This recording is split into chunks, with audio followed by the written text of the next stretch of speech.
Welcome to the Creative Journey series. My name is Rosemary Gerald and I am the founder of this channel.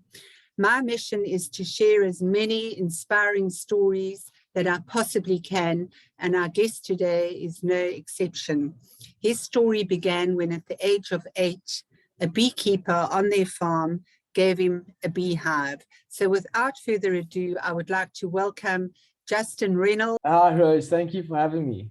Yeah, it's an honor. Yes, absolutely. So I'd love you to take us on the journey from the day you got your beehive all the way to putting honey in a jar. Currently a student at Stellenboch. I'm 21, and I grew up on a farm. Well, we currently still live on a farm in Constantia in Cape Town, a wine farm. And I was 8 years old in 2008, and I'm a 2000 baby. So and I was 8 years old. Someone gave me a beehive. He was actually keeping hives on the farm, and he kind of wanted to spread the knowledge of beekeeping and the important. Gifted me a beehive, and he gave me the rough instructions on how to do it. Of course, I was a young lad, and so I went off and bought myself a veil and a smoker and the basics, a hive tool. And I kind of got away, started and kicked off, and then here we are today.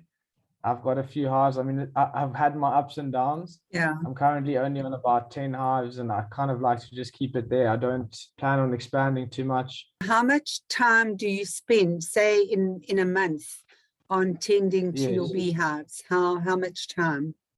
Well, bees, of course, have different seasons. So summertime is when the hive is most active, of course. But I've gone through phases, I must say. When I first got gifted the hive, and I was keen to expand, and I put a lot of effort into the business, so I would have expanded up to about 5 hives. Then actually it kind of maintained for a few years, had a few good harvests, and a lot of my hives kind of faded away. And then in lockdown again, I decided now is a good time to put some time and effort into the business. Got the beehives looking good, because I do own like about 20 hives. And as I said, I've gone through the phases. And I just put a lot of time and effort in, and now I've worked up. And this year I had about a 50-60 kilogram harvest. It was about 120 jars. And I wanted to ask you if you were impacted by the accidental poisoning of thousands and thousands of bees in the Western Cape, specifically in the winelands. Well, it was a sad couple of weeks, because I'd walk past my hives, and there would be bees lying dead outside, and no one could really put a finger on it, because we knew it was coming from the Constantia region, but we didn't necessarily know what was causing it. We didn't know the direct you couldn't pinpoint it. And eventually it came down to, I think what happened was, and it wasn't our farm, because my dad is a viticulturist there. He knows what he puts out and what he doesn't put out, and he for specific knows that it wasn't us. But one of the farms would have used molasses, and then mixed a dangerous chemical with molasses, and molasses is a sugar which the bees would have been attracted to. And that's pretty much what happened. Bees were trying the molasses. They would have eating that, taking it back to the hives and infecting the hives with this chemical. And I mean, it's a delicate cycle that you're playing with. And we've had bad diseases. We've had American foul brood that have swept through the hives. It's been severely affected in South Africa in the past 10 years. Bee lives up to 5 years. Her first few years are most productive years. And the hive basically is centered around the queen bee, whereby she kind of rules the goose. So if the queen is weak, then the hive is going to be weak. She's not going to lay enough eggs.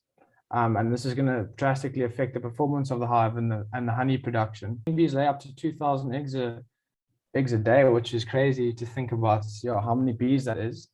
Then second in the kind of hierarchy, you've got your drones, which are your male bees. They're the only males in the hive. They are the second biggest bees. So the queen would be the biggest. Drones, you often mistake a drone for a queen. Okay. They're very large in size, And they are useless other than basically fertilizing the female. That's what they do. So they make sure she's been sorted and she's fertile and can lay eggs. And then the most important bee would be your worker bees. The worker bee and a drone bee has a similar lifespan. A drone bee has about 55 days. and a worker bee will live 5 to 7 weeks roughly. The worker bees are, you have ones which are in charge of looking after the queen, housekeeping. Some of them are in charge of capping the honey. So when it's full, they cap the honey, they make the wax. Nursing the young, they have special duties in doing that. Obviously collecting nectar and foraging. And then also you get the guarding bees, which is usually about five or six of them. They sit on the entrance of the hive and they look out. And if you make a stick outside or you flex something out there, they are the first to come outside and they will flatter their wings a bit and quickly check what's going on. And obviously, if you are stung by a bee, where if it happens near a colony, there's a chemical release, isopentyl acetate, which is a chemical which is secreted outside the gland near where the sting is. And if that gets smelt by the other bees, there's quite a big reaction to that. And that's what happens when a lot of people are chased by swarms. What kind of honeys do you harvest? Obviously in the Western Cape, in particular Cape Town near the coast, we blessed with Fynbos, so it's indigenous to the area, as you know, and that's a massive source of supply of food for the bees. We have bluegum as well, which is a massive source of pollen and nectar for the bees. Brazilian pepper, which flowers also in our region, and that would be your last honey flow just before the winter. So would that have a peppery flavor, just as a matter of interest? Yeah, I think it will actually. Yeah, it does have a bit of a different flavor, and so do they have different colors. The different varieties, Fynbos and bluegum, have different colors. It's also a bit of a marketing strategy because you kind of know when the honey's flowing, and you can say, okay, this is Fynbos, maybe like write Fynbos on there, and people enjoy that. Exactly. That's kind of a lot of what my business is around. It's not mass production, it's more boutique, so I can also charge slightly higher prices. I would normally just reinvest into the business. Let's say I make 10 Rand, I will put 6 Rand back into the business and I'll keep 4 Rand to myself. What is actually happening in the world of bees when there's a swarm? So one of the main duties, the classifications of worker bees, which are your main, you have the queen, the drones, and the worker bees.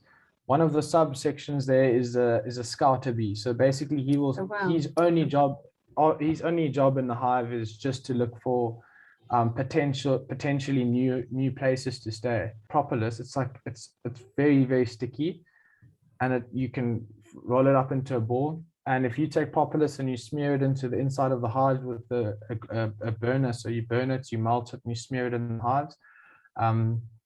What happens is those scouter bees smell that and they go back to the hive and they say, listen, we found a lacquer house, come on over. And then that's when you see bees swarm. That's when they're swarming, they will.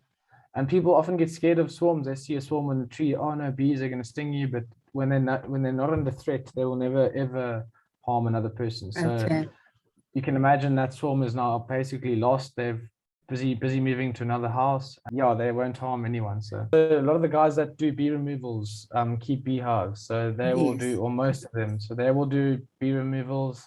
You have to do it at night, obviously, because the bees in the daytime are out foraging or scouting. I live in a place in town and I've got a small yard. Like in an urban area, would I be able to keep a beehive? But if you get approval from your neighbors, then I think it might be okay, but I'm not exactly sure how it is. But after all, it's conservation, and you're doing something to benefit the bees, nature and bees, because we wouldn't be here without bees. So how do you know when it's time to harvest the honey? So we check the swarms. What we do, I think it's an ancient technique of using smoke to calm bees down, because when I spoke about the isopentyl acetate that's released when they sting, you really don't want that chain reaction, because that's just going to not make your job easy. So ideally you don't go into the brood box, because that's where the queen is busy laying her eggs. When that's filled with honey, that's enough honey to keep the hive going for their own personal use, and then you would take the top. And yeah, you look for the cappings. So if the hive's capped, the wax is capped, then you know that's full. So what they do is they fill up the cavities and then yeah, cap it, and then it's Quite ready for you to take. incredible. Quite. Yeah. So they put the nectar in there and then they seal it with wax. Yes, well, it's honey Wow. now, so they've Yeah. harvested the nectar, and yeah, it's a whole process through which I think they almost regurgitate the honey and make the nectar, and it goes through this salivary glands of sorts, and then you have honey. Yeah, there is a crazy stats on how far a bee travels to fill a jar of honey, and it's I would be lying if I gave it to you, but I think it's almost 500,000 kilometers or something ridiculous. And yeah, if you add up all the trips he's done to fill his swarm up, if I can harvest honey from 10 hives which are very healthy and in good honey production, then it's happy days for me, because you get a decent amount from that. And for my use, it's a lot of it's just a hobby. It's for enjoyment. It's for nature. And yeah, I'd rather give 10 hives full attention than 20 hives half-heartedly. Yeah. So you want to remain a hobbyist, because then you're enjoying it and it doesn't become a drag. Yeah. Justin, I was also just thinking about your journey. So you were 8 years old and you were given this hive.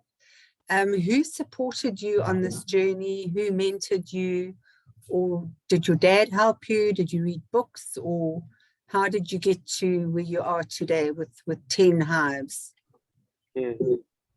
Yeah, so my dad obviously helped me a lot. The guy who gave me the hive was just keeping a few swarms on the farm. And shortly after he gave me the hive, we actually had one of the biggest beekeepers in South Africa. His name's Brendan Ashley Cooper. He's the head of the bee association in the Western Cape. And he's now got his honey room on the farm, where he basically takes his honey and spins it and bottles it and jars it and does the whole business. So he was also quite a big mentor for me. He helped me through everything, gave me the short little tips and how to do this, how to do that, how to maximize your honey. And then my dad also fancied himself a beekeeper now, so he bought himself a veil. And I think he's put it on once since then, because he got a few bad experiences with the bees. So he's not a wannabe beekeeper anymore. No, well, he's a wannabe. Yeah, he's not a beekeeper. He's a wannabe. That is amazing. So Justin, what is next for you? What is your next step in life? Yeah, in life. Yes. So I'm currently a student in Stellenbosch, and I plan on getting my degree. I've got 3 more years left. I've had a few different curveballs and a different track. I've changed the track from becoming a vet to now, well, from wanting to become a vet my whole life to now pursuing my engineering career. And I'm excited, and my focus is that for now. So what happens on the farm is amazing, and it keeps me busy, and it's awesome to go back there on weekends. There are some young people, aspiring beekeepers. What advice would you give them? Oh, it's all about, I think, knowledge and experience. And I think without you experiencing it yourself that's the only way for me. I had my lessons, and I've been stung, and I've been chased and swarmed, and I've had the whole lesson. But if you don't go out there and do it yourself, you can't have someone hold your hand when it comes to these kind of things. So see, the honey's been capped, the frames are ready, the honey's full. We take it off the hive. We use a capping tool, so we remove the caps. So now your honey is now exposed to the air, and we put it in a spinner. And you line the frames up like this around the spinner. It's a big circular thing, and it spins. And what happens is the honey flings on the outside, and then it drains, and you've got your pure honey.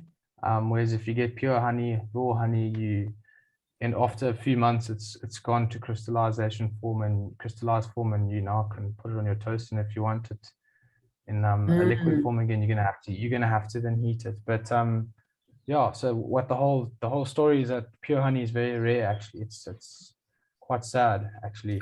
Yeah. So you would say yours is pure? Yeah, it's completely pure untouched. organic. It's, Where can people contact you if they are inspiring to become a beekeeper? Are you available to have a discussion? Or yeah, alternatively, if you do have an excess of honey during your harvesting time, where would people be able to get hold of you? well, I've just got my normal cell phone, and yeah, I don't have a website or anything like that. Everything's word of mouth. So if you'd Okay, like honey, then you're welcome to message me. I'm okay, sure you can put it in the description, or and yeah, that's pretty much how it works. And I think I'll probably notify you just before I harvest. So I'll harvest okay, it, and within a day or two, it's in the jar and ready for yeah. your Oh, consumption. fantastic. So that was Yeah. the inspirational beekeeper, Justin Reynolds. Thank you so much for being on the channel, Justin. I Yeah, really appreciate it. sure, anytime. Thank This was you.